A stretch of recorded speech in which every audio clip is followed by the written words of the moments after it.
Marley from the Energy Boutique with your energy forecast for Saturday, September 23rd. So welcome to the equinox energy. Welcome to Libra season. Big day, big changes, big shift in mood and attitude and focus and direction. If you haven't listened for the astro forecast for this particular event, I'm going to recommend you do so. If you haven't downloaded your Libra season e-guide, I'm going to recommend you do that too. There's a lot going on. This is a shift in karma, a shift in timeline, shift in soul contracts. You best get your energy aligned. So we are here with 12 different aspects here today, 7 of them going to involve the moon in Capricorn. Of course, we shifted into Capricorn energy late last evening after we had that first quarter moon in Sag that, of course, should have illuminated intuitive insight, a little bit of a glimpse, if you will, on where it is that we're going, what it is that we want to do. Things got a little bit lighter, a little bit more fluffier, a little bit more positive, if I do say so myself. Now, granted, we are going to need a little bit of time to acclimatize to this particular energy shift, but we should be feeling a little bit lighter, brighter, more positive in our mood, in our attitude, in our future prospects. So we kick off the day with the sun in Virgo energy, making an aspect with Jupiter. This is the last degree of Virgo energy before we shift into Libran energy.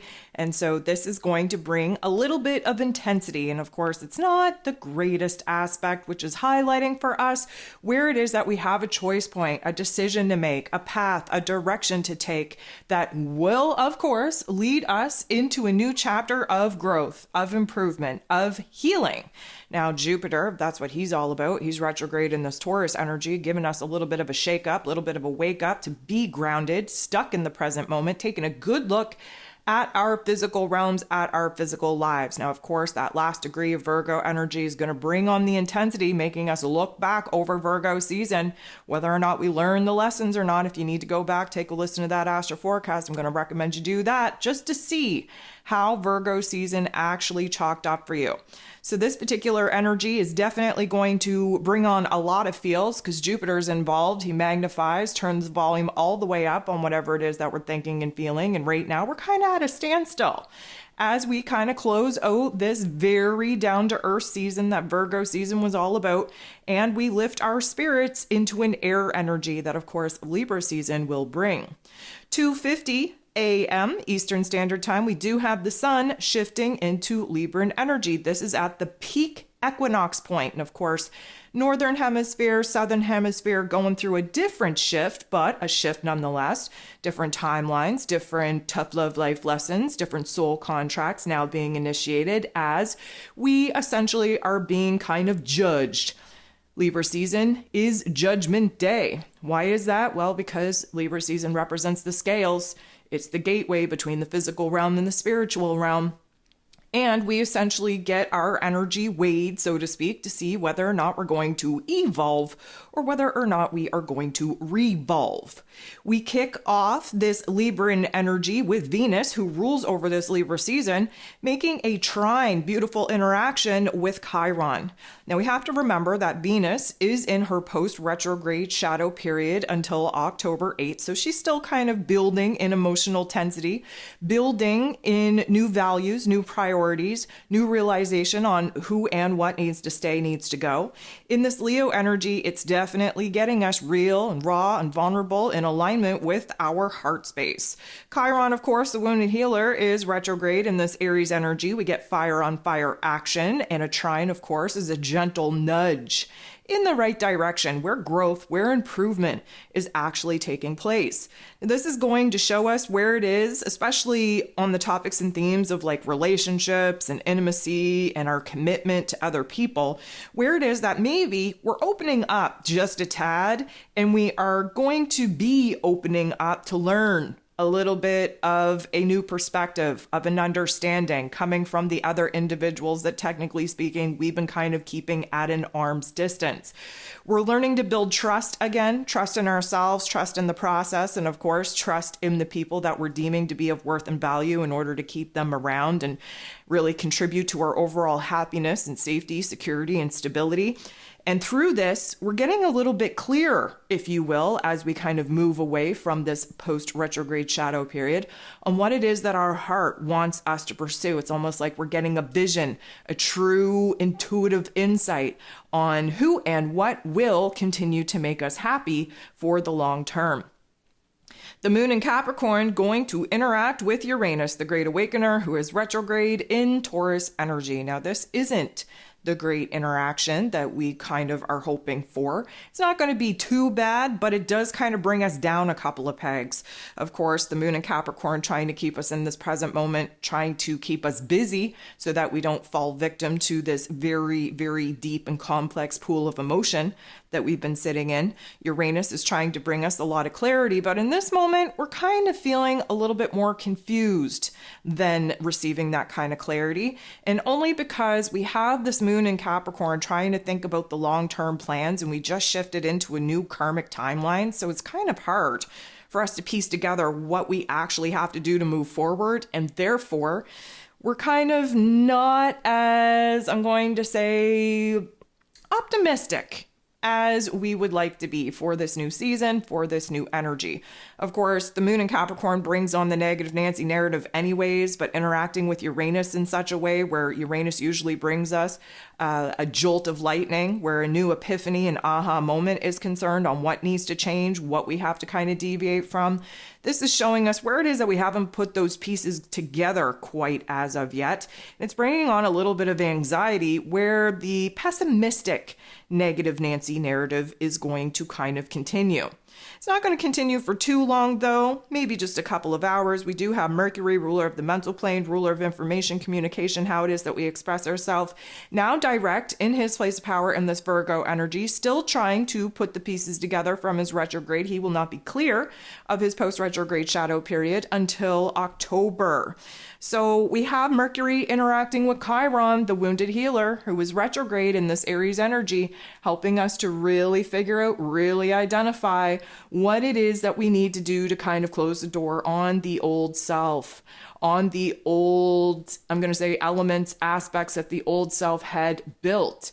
And from that, we're trying to identify what is blocking us, what is keeping us, if you will, from allowing ourselves to emerge as this new version of self. Now, we are going to have a lot of aha moments here. This could put us in a situation where we are a little bit more communicative with some of the thoughts, some of the feelings that we're exploring in our inner realm. We do have to kind of understand that now that we're in Libra season and air energy, there's a lot of thought. There's a lot of conversation, a lot of communication that needs to happen, especially having a heart-to-heart with those people that we want to keep around, that we need to clear the air with. And so this is going to give us a different perspective, first of all, on what it is that we're kind of going through and growing through.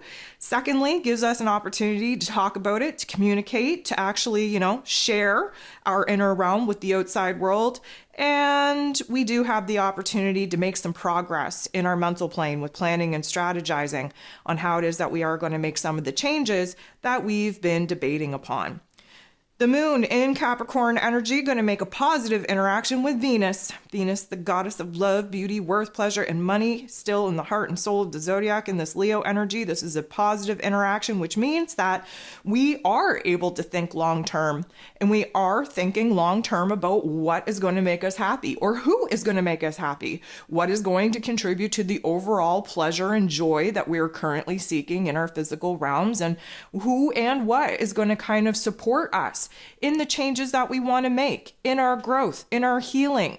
This is going to be a good energy for us to kind of put a little bit of perspective into this greater, grander puzzle that we're trying to, snap these smaller pieces into to reveal what it is that we're actually working towards. So this is going to be a validation that we are really sorting through our thoughts and our feelings, and especially in the long term, we are creating a vision, a dream, a goal on what that is actually going to look like. The moon in Capricorn going to trine Mercury. We love this. First of all, the trine suggests that we are growing, we are improving, we are healing, we are making a change. What change is that, you may ask? Well, we're trying to get our heart and head on the same page. The moon in Capricorn is our emotions, our intuition, our unconscious self. Mercury, of course, ruler of the mental plane, all about the headspace, and especially in this Virgo energy, we have tunnel vision on. What we love about this interaction, first of all, the moon and Mercury on the same page means that our heart and our head getting on the same page.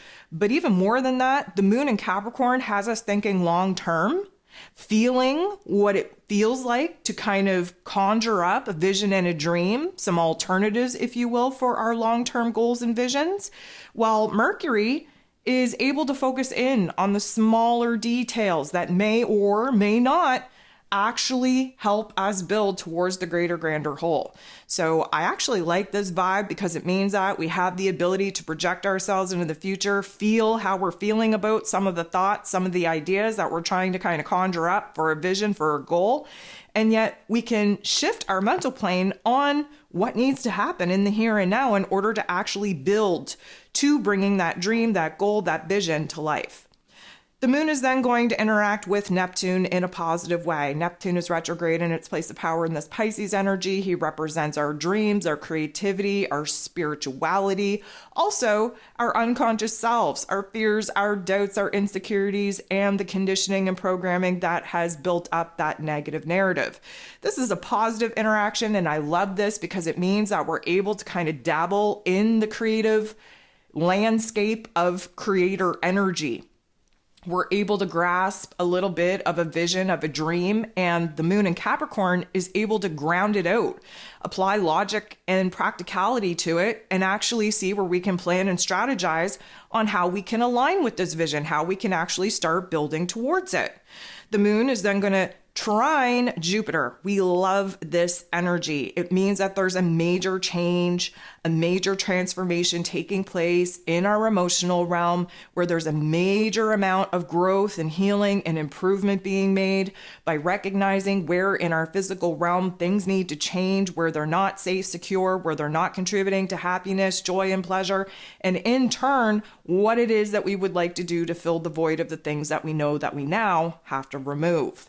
Mercury and Pluto are going to make an interaction, and not a favorable one, that will put a lot of mental pressure on our headspace as if we haven't been sitting in it enough. This is going to turn the intensity up, turn the irritability up. We have a lot of, I'm going to say, likeliness of creating a little bit of a misunderstanding in our communications. We have a lot of, I'm going to call it suspicion. We're a little bit paranoid. We're kind of like walking around waiting for the ball to drop, so to speak. And because of that, we're kind of on edge. And because of that, we're kind of probing. We're looking for information where maybe there is no information to actually find. We're trying to dig. We're trying to kind of peel back the layers in our mental plane and in our exterior realm on what the problem actually is. We may not be able to put our finger on it, but we know something's up. Something feels different. Something is, underlying in the subtle energies that we are trying to figure out at this point. Now, it's not going to stay with us for very long, but the moon does go ahead and semi-square Saturn shortly after. And of course, Saturn rules over the Capricorn energy. So there's a little bit of an intensity that comes when the moon interacts with the ruler that the energy of the moon is currently in. So this is going to bring us down a couple of pegs, and I don't mean to be negative about it, but negative Nancy and Betty the Bully tend to come out to play when Saturn is aspected in a not so nice way. And of course, he's retrograde in Pisces energy, trying to kind of destroy our old belief systems and help us dissolve the old version of self. And the moon interacting with Saturn in this way is kind of just putting us in the funk for just a moment. We have to see where it is that we're kind of overwhelmed, maybe exasperated with all the thoughts, all the feelings, all the changing circumstances or potential to change those circumstances. And so we're taking a good look at our lives, what it is that we've built, especially when it comes to the old version of self. And we're starting to see where it is that those particular systems, foundations, and structures are no longer in alignment or needed with where it is that we're trying to go in this next chapter. The last thing that we got going on here today is the moon in Capricorn energy squaring off, getting into the boxing ring with Mars, the god of war, ruling over our physical energy, our drive, our passion, our desires, even our anger. He is stuck in the weakest point that he could possibly find himself in, which is Libran energy, caught up in the intellectual battlefield, if you will, all caught up in indecision. That's why we haven't been able to take action and make any moves, because we haven't decided on how to best use our time, our energy, our attention. This particular energy likely going to bring up a lot of irritability, a lot of frustration. We also have to consider that Libran energy, Capricorn energy don't really get along as well as we would prefer. We kind of see that with the elements that, we're currently talking about. Capricorn energy is an earth energy. Libran energy is an air energy, and they are the furthest elements apart. And so, the moon in Capricorn wants to ground us out, wants to make us logical and practical with the plans, with the strategies that we kind of have to formulate before we can take action and make moves. And Mars is just over there rearing to go. He's frustrated. He's irritable. He's almost on the verge of a little bit of a rage tantrum, because there is no opportunity for him to take action as of yet. He has to talk things out. He has to have conversations. He has to explore different avenues in order to gain the kind of details and information that will provide him with an informed decision. It's just not the pace that Mars would prefer to go. So we are going to end the day off, this very first day of a new karmic chapter, really trying to figure out what it is long term we want to build towards. And from that, really focusing in on what we have control over here in this present moment that will contribute to building a strong path, a strong foundation, a strong structure that will get us from where it is that we're at to where it is that we desire to be.